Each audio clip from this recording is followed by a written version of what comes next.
네, 각이 살아있는 정치평론 시사정각 시작합니다. 오늘도 각이 서는 두 분과 토론해 보도록 하겠습니다. 전용기 더불어민주당 의원, 이용우 전 국민의힘 의원 나오셨습니다. 어서 오십시오. 안녕하세요. 네.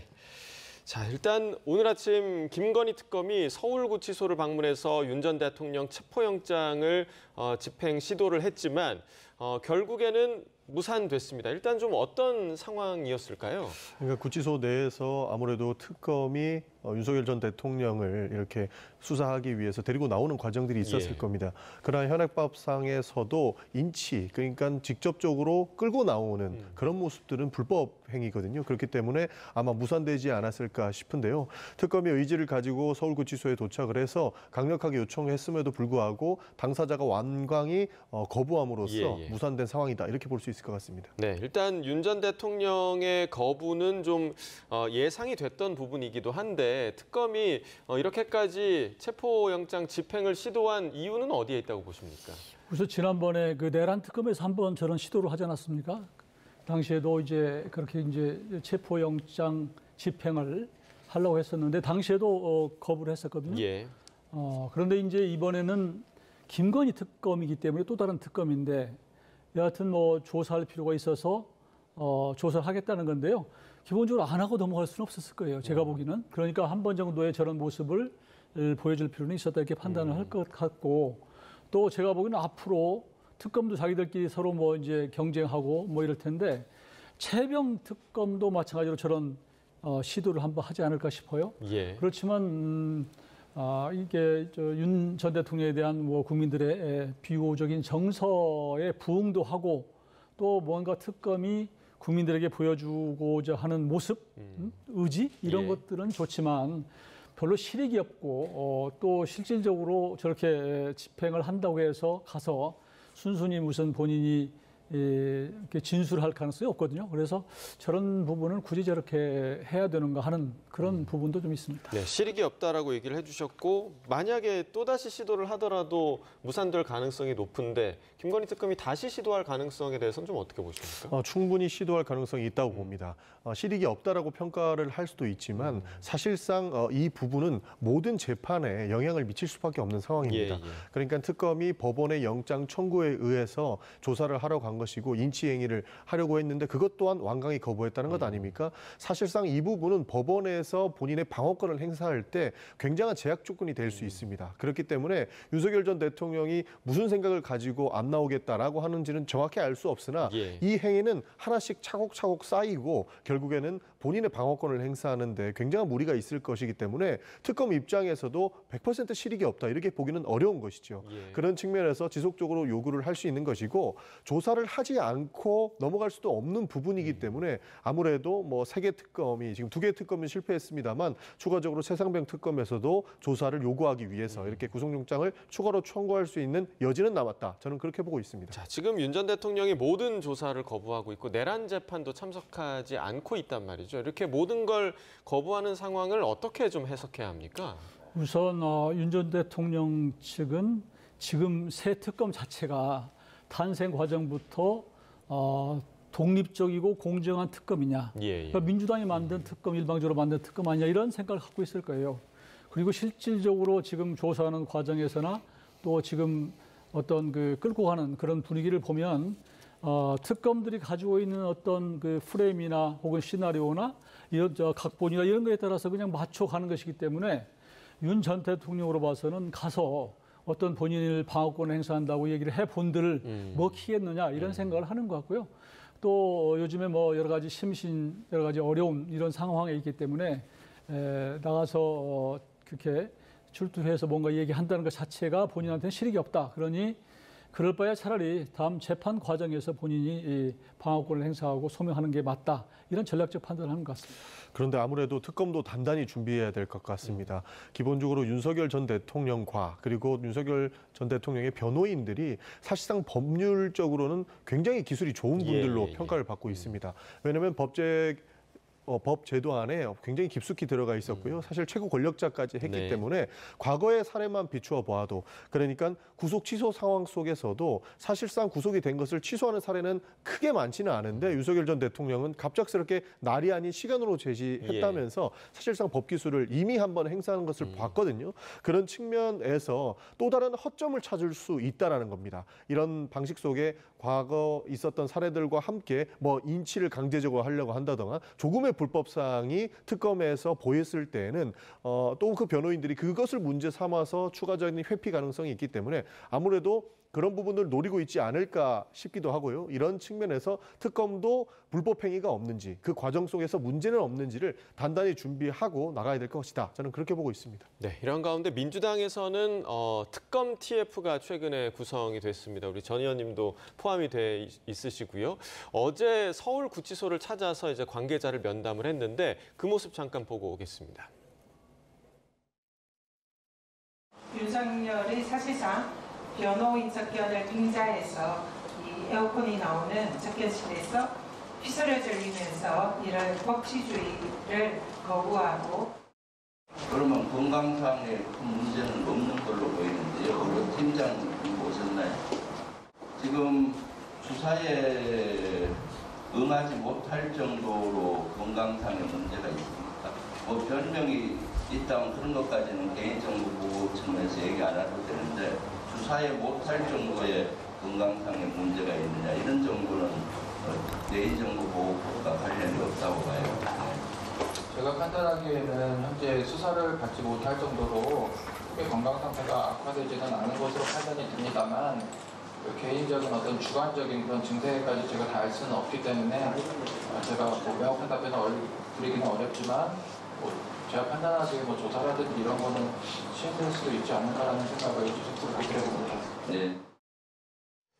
네, 일단 전 의원님이 어제 저 자리에 함께 했었기 때문에 먼저 좀 질문을 드려보자면 지금 뭐 여러 말들이 나오고 있잖아요. 건강 문제, 또 구치소 환경의 문제, 혹은 특혜 문제 이런 지금 상황들이 실제로 좀 어떤 상황인 걸로 추정이 됩니까? 다방면으로 기존의 수사 관행들과 다른 점들은 몇 가지 포착이 됐습니다. 지금 우리가 보다시피 본인은 몸이 안 좋다는 이유로 거부하고 있지 않습니까? 그러나 의료 과정이 봤을 때에는 그렇게 수사를 거부할 정도의 몸 상태는 아니다. 다만 본인이 주관적으로 주장을 하시는 것이기 때문에 그 부분들은 다 알 수 없다라고 답변을 했던 것만큼 어쨌든 본인은 어떠한 방법을 들어서도 수사를 회피하고 있는 상황입니다.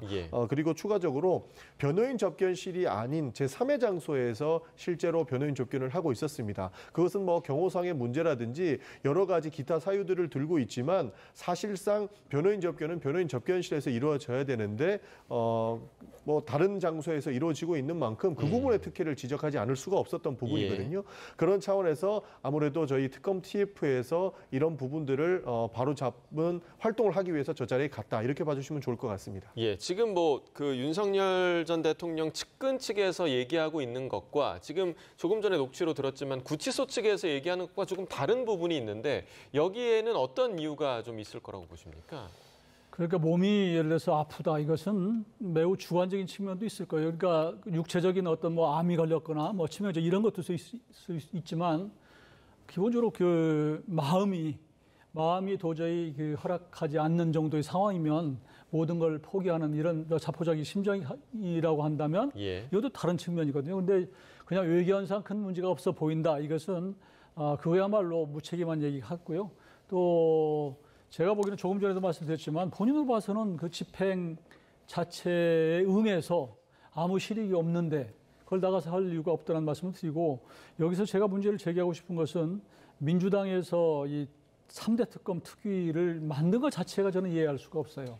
그러니까 기본적으로 특검이라고 하는 것은 객관적으로 독립적으로 운영이 돼서 실체적 진실을 밝히도록 하는 것인데 당에서 이런 기구를 만들어서 압박을 하거나 수사에 가이드라인을 주거나 이러면은 어떻게 특검이 그걸 어떤 양심과 소신에 따라서 수사를 할 수 있겠습니까? 이런 측면에서 매우 정말 잘못된 것이고요. 더구나 영장 집행을 하루 앞두고 이 구치소를 방문해서 이런 것들을 이렇게 보여주는 것은 이거말로 이렇게 법과 원칙에 따라서 수사하고 이런 것을 방해하는 어떻게 보면은 뭐 인적 좀 이민재판식으로 끌고 가는 국민 정서에 편승해서 이런 부분이 있어서 매우 위험하다는 생각을 하고 있습니다. 예, TF의 일원으로서 이러한 의견에 대해서 좀 어떻게 보십니까? 사실 지금 TF가 필요할 수밖에 없는 상황을 만든 것은 국민의힘과 지금 그 수사를 받고 있는 당사자들이다 이런 말씀 드릴 수 있겠습니다. 기본적으로 수사를 받으면 성실하게 수사에 임하는 자세도 있는데 이것을 타개하기 위해서 정치적으로 이용하시는 분들도 계십니다. 그러니까 내란 특검에서 참고인으로 조사한 안철수 의원도 결국에는 이것은 정치 탄압이다라고 하면서 정치적으로 이 상황을 모면하려고 했던 것이거든요. 그러나 실상을 까놓고 보면 참고인으로서 그때 당시에 상황 파악을 하기 위해서 요청을 한 것임에도 불구하고 이런 식으로 정치적으로 이용을 하시는 모습들을 봤을 때 저희가 늘 주장했던 것은 검찰이나 특검은 정치 활동을 하기 위해서 언론 플레이를 하지 않았으면 좋겠다라고 하는 기본적인 생각을 가지고 있는데 여기에서 정치를 한다는 것이 부적절하기 때문에 오히려 정당에서 그렇게 정치적 목적으로 헤쳐나가려고 하는 것들을 차단해주는 역할이 필요하겠다라고 해서 이 특검 TF를 만든 것이거든요.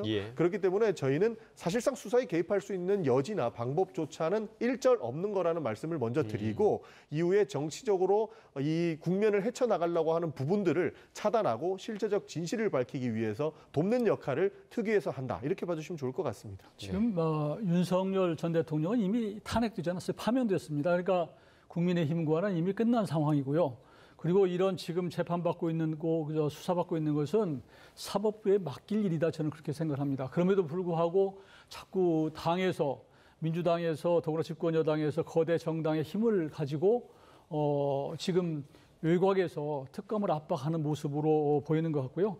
어제도 지금 그 교도소를 방문해서 특혜 접견이다 이런 얘기 했는데 교정본부에서는 전례가 많이 있고 실제로 일반 수용자가 많기 때문에 특별히 무슨 특혜를 주기 위한 것이 아니고 불가피하게 그렇게 했다고 하는 이 얘기를 지금 답변하는 것이거든요. 그러니까 이런 부분을 자꾸 정치적으로 자꾸 침소봉대하고 하는 것들이 과연 이 특검도 그렇고 또 교정본부도 그렇고 또 이 앞으로 재판 과정에서 똑같을 거예요.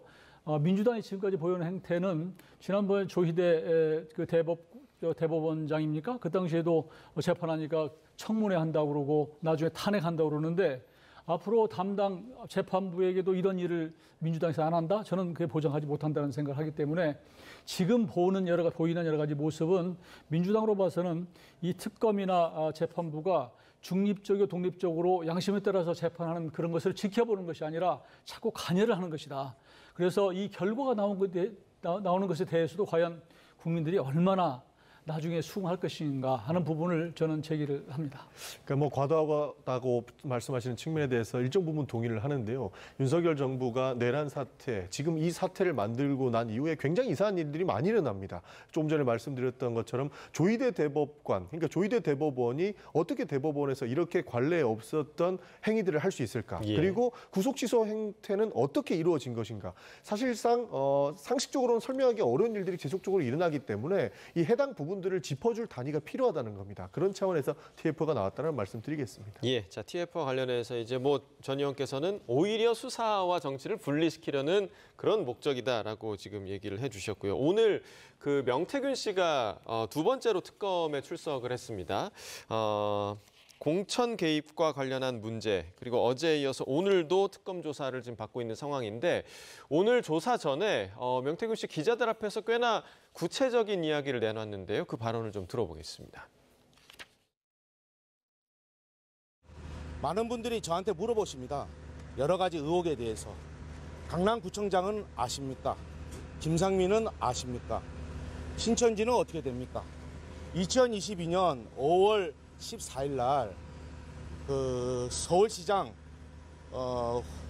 오세훈 시장의 출정식 때 거기에 권성동 의원이 아마 참석을 합니다. 그러면서 강남구청장 조성명 씨한테 내가 너 공천 줬어.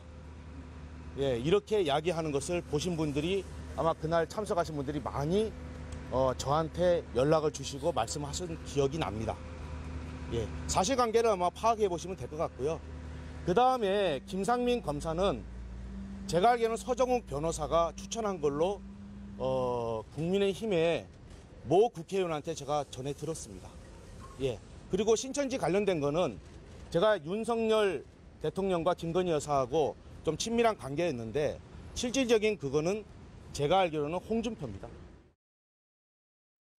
자, 일단 여러 사람의 이름이 나왔습니다. 근데 좀 의문인 것이 보통 이제 조사를 받으러 들어가게 되면 조사에 뭐 성실히 임하겠습니다. 이런 얘기를 하고 들어가는데 기자회견, 공식적인 기자회견도 아니고요. 굳이 이제 언론 앞에서 이렇게 구체적인 얘기를 하고 들어가는 이유가 좀 어디에 있다고 보십니까? 사실 이례적이지는 않은데요. 본인이 알고 있는 내용들을 다 얘기할 준비는 되어 있다. 이렇게 보고 있습니다. 기본적으로 과거부터 이 공천 개입 의혹들이 검찰의 수사가 오랫동안 이루어졌고요. 본인은 실제로 감옥도 갔다 와서 옥고를 치르고 나왔습니다. 그럼에도 변하지 않는 모습들, 그리고 본인을 오히려 사기꾼으로 매도했던 분들이 본인이 이렇게 옹호했던 국민의힘 인사들이라는 아마 그런 생각이 들지 않았을까 싶습니다. 그렇기 때문에 아무 근거 없이 이야기하기보다는 무수한 근거들을 본인이 가지고 있고 그러한 것들을 모두 이야기할 준비가 돼 있다라고 하는 측면에서 이례적으로 이렇게 공개적인 기자회견 형식으로 저렇게 말씀을 하시는 건 아닌가 하고 추측하고 있습니다. 예, 지금 여러 이름들, 그러니까 권성동 의원 얘기도 나왔고요. 그다음에 오세훈 서울시장, 그리고 마지막으로는 홍준표 전 대구시장 이름도 나왔습니다. 이러한 이름들이 거론된 이유가 좀 어디에 있을까요? 저는 명태균 씨 조금 전에 모습을 보고 이분이 뭘 착각하는 것 같아요. 본인이 정치 프로카니에요? 선거 때마다 권력에 또 공천권자에게 줄을 대서 나중에 되고 나면 거기에서 또 어떤 이득을 얻는 그런, 사실 정치적으로는 아주 안칠이 나쁜 사람인데 조금 전에 모습을 보면 마치 무슨 공익 제보자인 것처럼 그 행세를 하고 또 검찰에 가서 지금 진술해야 될 내용을 지금 다 풀어놓는 거 보면은 저는 그렇게 봅니다. 우선은 명태균 씨가 아마 특검이나 검찰 쪽과 뭔가 플리바게닝이 있다. 뭔가 내적으로서 통하는 게 있어서 들어가기 전에 어느 정도 언론 플레이를 하고 가는 것이 검찰을 도와주는 것이다. 예. 자꾸 지금 그렇게 얘기하는 모습이 그렇게 비춰지고요. 저는 지금 명태균 씨가 이제 처음에 나왔을 때 뭐 대통령실 쪽에 뭐 상당히 줄을 대서 나를 뭔가 구속시키지 않도록 해주지 않으면 뭔가 터뜨리겠다 이런 얘기도 뭐 하고 그랬었거든요.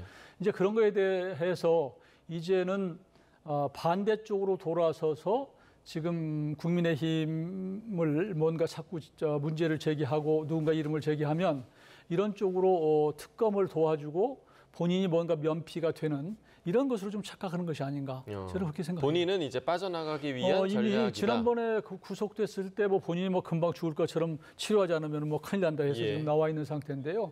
그런 것들이 알게 모르게 적용이 되는 것 같고 당시에도 무슨 황금폰인가 뭐 이런 얘기 나왔었을 때도 굳이 민주당 의원을 만나서 이 부분을 제기하겠다, 전달하겠다 이런 얘기가 있었거든요. 그래서 저는 이미 명태균 씨라고 하는 사람은 이 문제를 가지고 본인을 사실은 좀 어떤 죄를 경감받고 구속이나 이런 것도 처벌받는데 좀 경감받기 위한 뭔가 검찰과의 내부적으로 어떤 그 딜이 있었다.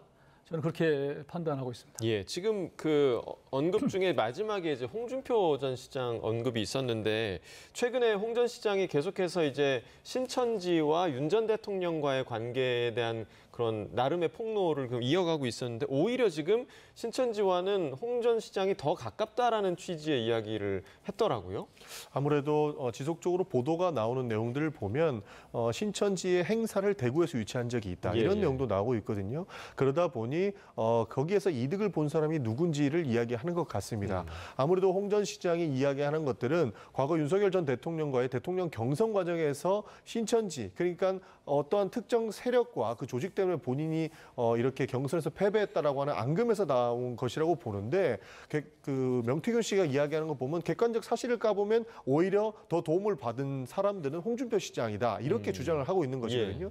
그렇기 때문에 해당 부분들은 어디까지 사실인지 아직까지 추측하기는 어렵지만 모두가 뭐 클린하지는 않다. 저는 그렇게 보고 있습니다. 네, 지금 뭐 통일교 신천지 얘기도 나왔고 그리고 이제 권성동 의원과 관련해서는 새로운 또 의혹이 제기된 게 권성동 의원이 통일교 측에 억대 불법 정치 자금을 수수했다라는 의혹이 지금 윤영호 전 통일교 본부장 영장 청구서에 지금 적시가 됐단 말이죠. 권 의원은 사실이 아니다 이렇게 지금 반박을 하고 있더라고요. 저야 권성동 의원 얘기를 믿고 싶죠. 예. 그런 상황이고 결국 뭐 이제 수사해 보면 나중에 실체 진실이 나타나겠지만 조금 전에 그 명태균 씨 얘기를 한 마디만 더 언급하고 싶은데요.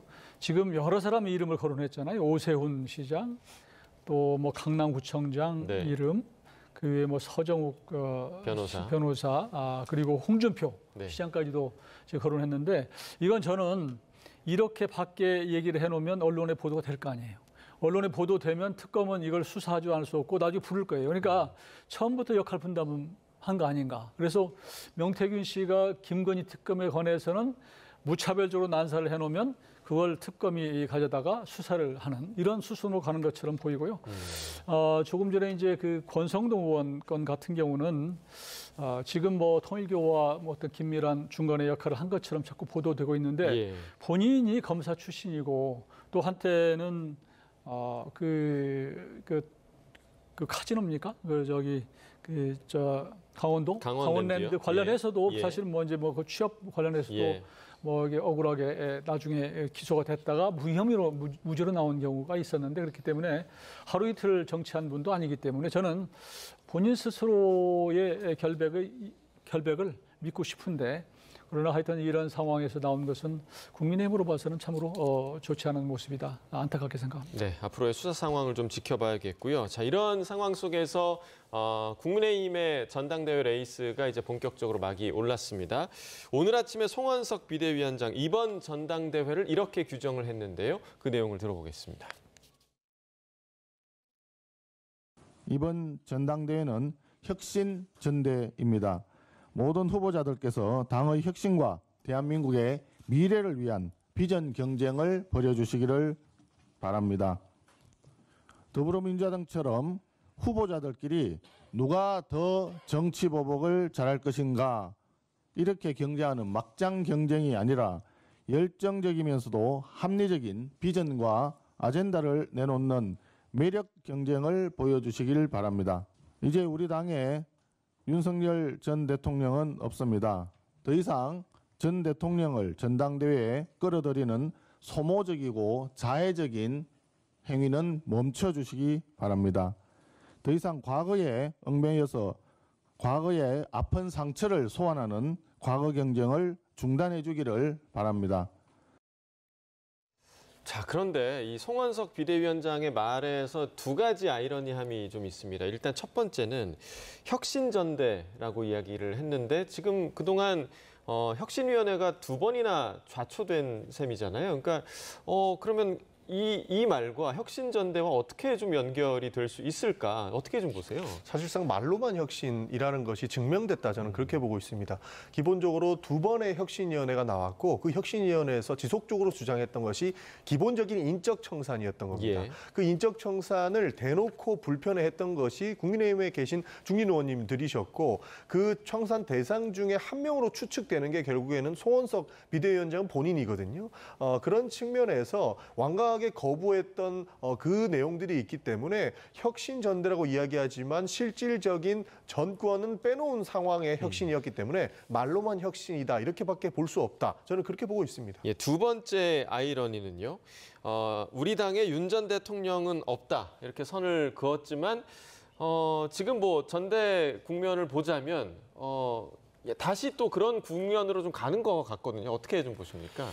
저도 그 부분은 좀 안타깝게 생각을 하는데요. 그렇지만 저는 우리 당원들이 또 국민들이 이걸 지금 국민의힘의 전당대회를 지켜보고 있거든요.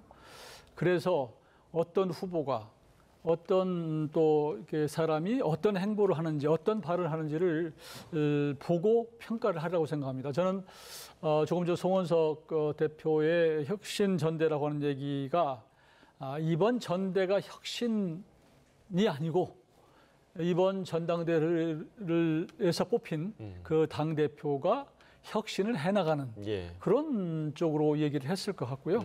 지금 조금 전에 이제 인적 쇄신 이런 것들이 국민들이 볼 때는 제일 산뜻하고 좀 뭔가 변화된 모습을 보여주기엔 좋지만 이게 당장 인적 혁신이라고 하는 게 쉽지 않고 지금 우리 당의 상황으로 봐서는 우물에 가서 숭늉 구하는 정도로 사실은 굉장히 빠른 그런 상황이기 때문에 이번 전당대회에서 뽑힌 지도부가 좀 어떤 질서 있는 혁신을 해 나갈 필요가 있다.